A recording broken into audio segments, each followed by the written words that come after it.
Meron tayong project dumating galing Quezon City.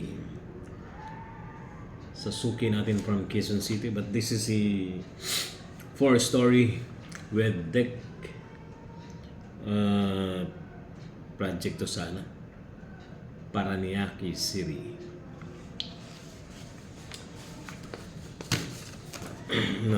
Nasign ko na, katatapos lang. At saka may kasama siyang bill of materials. Nabibigyan na natin siya ng PTR and PRC. So dapat original yung yung pirma natin dito. Original yung pirma. At saka hindi siya photocopy. Para presentable siya sa clients natin. Diba?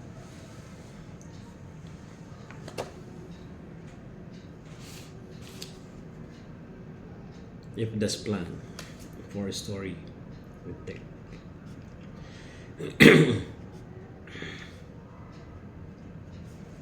Ayun, nag-implement na to. Paranaque, matagal na nag-implement ito.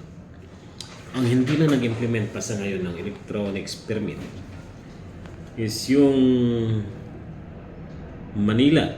Yung Manila, wala pa siya electronics permit, pati yung Taguig. Pero hopefully, soon, may implement na rin or magkakaroon na rin sila ng sariling electronics permit. But still, yung electronics plan ay pinapasubmit nila. Pinapasubmit.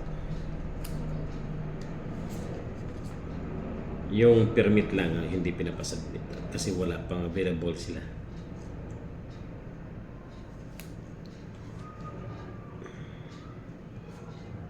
Baclaran. Ayun, Baclaran, Paranaque. Baclaran, Paranaque. Kasi Paranaque, ang hinihingi nitong PTR, mga isa nga lang, dalawa. Pero gawin na natin 3 para sigurado. Para hindi na pabalik-balik. Malayo, QC pa naman to.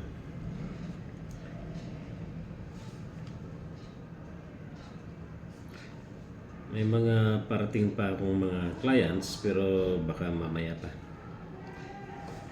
Tsaka grabe ang traffic ngayon.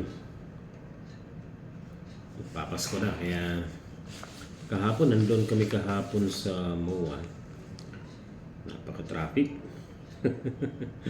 Ang daming tao. Parang Pasko na eh. Ang dami yatang pera yung mga tao ngayon. Para hindi mo ramdam yung paghihirap, pag pumunta ka doon sa loob ng mall. Grabe, ang dami. Napilitan kami yung pumunta kahapon kasi wala nang ink yung printer ko. Saka ayaw kong bumili doon sa online. Tinignan ko yung sa online eh. Merong nagbebenta, nga lang, mas mahal siya, 300 plus yung isang ink, 4 yun. Saka hindi ako kampante. Kasi baka may mga mababa din presyo eh. Baka madali ako doon, baka may mga imitations doon. Ayaw ko naman kawawa naman yung printer ko, bago-bago pa lang, wala pa yata isang pontong printer. Tapos salangan ko ng ink na imitation, hindi orig. Kaya napilitan ako, pumunta ko doon sa binilhan ng printer ko. Ang problema, wala silang stock. Pati itim lang yata ang nandun. Anihin ko yung itim, 4 yung kailangan ko. Ayun, buti may stock yung katabing store nila.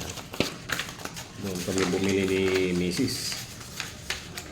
Saka itong printer ko, ang piniprint ito, halos lahat puro PTR lang to. PTR, Professional Tax Receipt, saka PRC. Sige. Okay, thank you. See you. May tumatawag na. Baka magpipick up to ng plano.